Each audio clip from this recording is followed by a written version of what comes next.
Hello there. I'm Karina Heath with House Talk from Kinship Real Estate.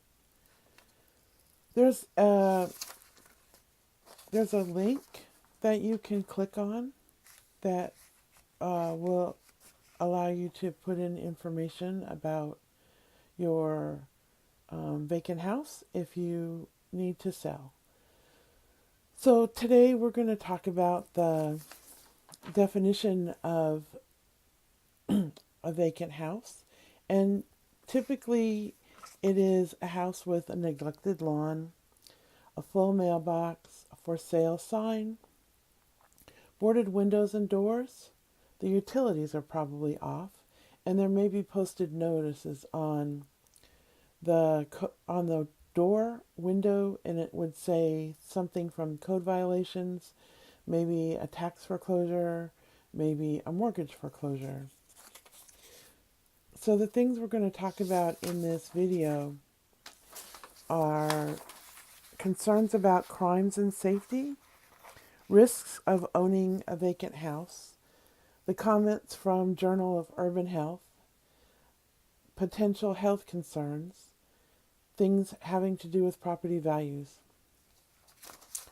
One of the things about crime and safety is that vacant homes can be a magnet for trespassers. And trespassers could be people who use and sell drugs and maybe even manufacture them like meth.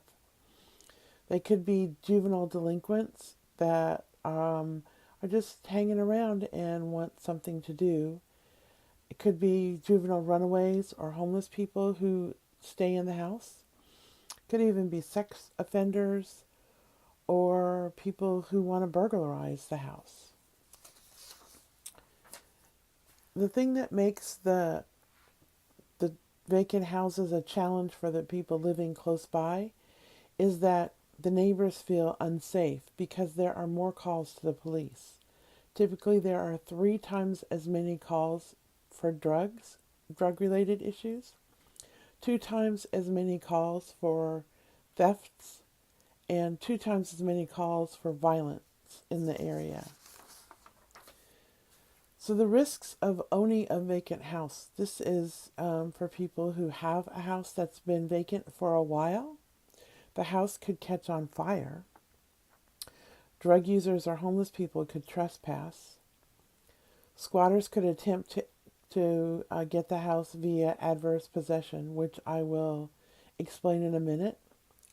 Neighbors can feel stress from financial strain, encounter health effects, and also have mental health issues, perhaps from fear. And then scammers could rent the house but not own it. So houses can catch on fire, and they could be started by the trespassers, the homeless people, the people using drugs, or maybe people walking by.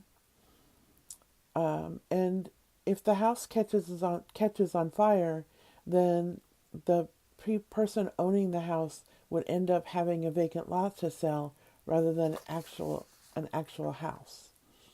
Now I want to talk about squatters and adverse possession.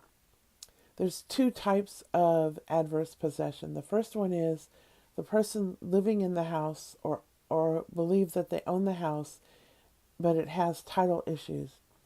So if the legal owner wants to get the house back, they have 3 years to file a suit to get the house back from somebody who may believe that they have the house, that own the house, but there's title issues, like I said. Then there's the issue with squatters, and these are people who inhabit the property with the intention of claiming it as their own.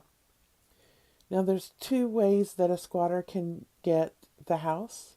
One is the squatters can have to live in it or use it for 5 continuous years.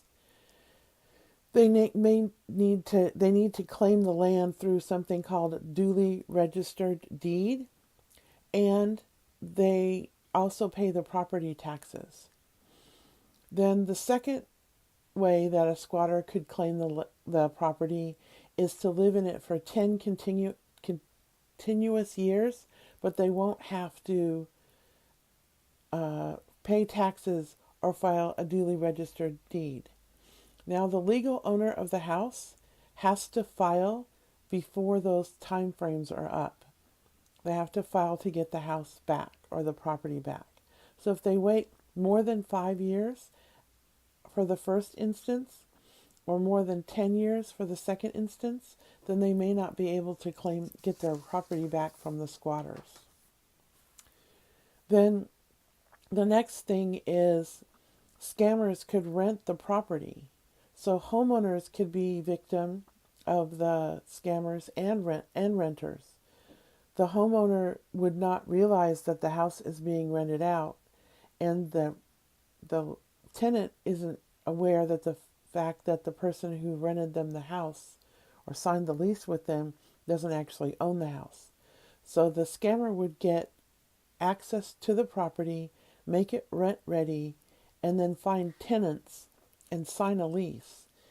They collect the rent from the tenants, but they're not owners. They don't own the house.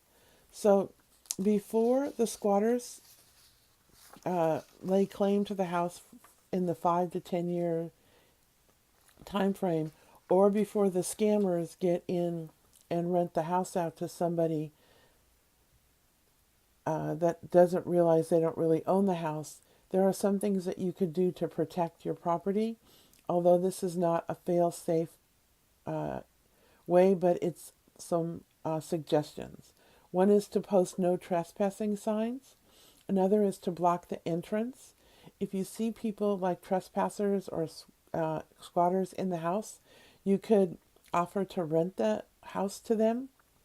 You could call the police, or you could hire a lawyer and get a court order to get them out. But you must act in the adverse possession issue. You must act before the 5 years where they file the duly registered deed and they pay the taxes, or they live in there for 10 years and they don't do those two things. You have to file within that time frame. The Journal of Urban Health talks about physical health issues with the people who live around the house, the vacant houses.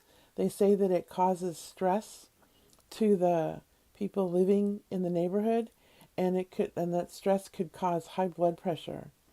They could get injuries if there were fires in the area, and they could get injuries from the trespassers who may break into their houses. They can have issues with mental health, like depression, or they could experience fear as they walk by or choose not to walk by the vacant houses because they're afraid. They could suffer PTSD from having the house there for a long time, especially if there are people in there, and they could go and try and get comfort from alcohol or drugs to try and settle their nerves so they don't feel so bad about having the vacant house or houses in their area. Abandoned houses can be the beginning of break-ins, but they're not limited to. But the break-ins aren't limited to the vacant houses. So somebody might come in and start breaking into the vacant house, and then while they're there, they could break into the houses of the neighbors. They do attract criminal activity, and it affects the neighbors because they feel a loss of community. You guys know, as you drive around your neighborhood and you see the people who've lived there for a long time, you wave at them. You might come out and talk to them. As you're leaving, somebody may be walking their dog and you can visit with them. And there's comfort in knowing that the people are there and that you can talk to. But when there's a vacant house and then somebody may be coming in and staying, or drug users may be in there, you don't feel like that sense of community. And then the neighbors also feel financial strain or stress from the property values going down because of the fact that there's vacant houses on the block. And then vacant houses can lose value because bees can set up a hive inside the house. If you're not there, if the house has been vacant for many years, you wouldn't realize that your house had bees in it. And then animals can take up residence in the house, like possums, squirrels, raccoons. Additionally, rotting wood can attract carpenter ants and termites.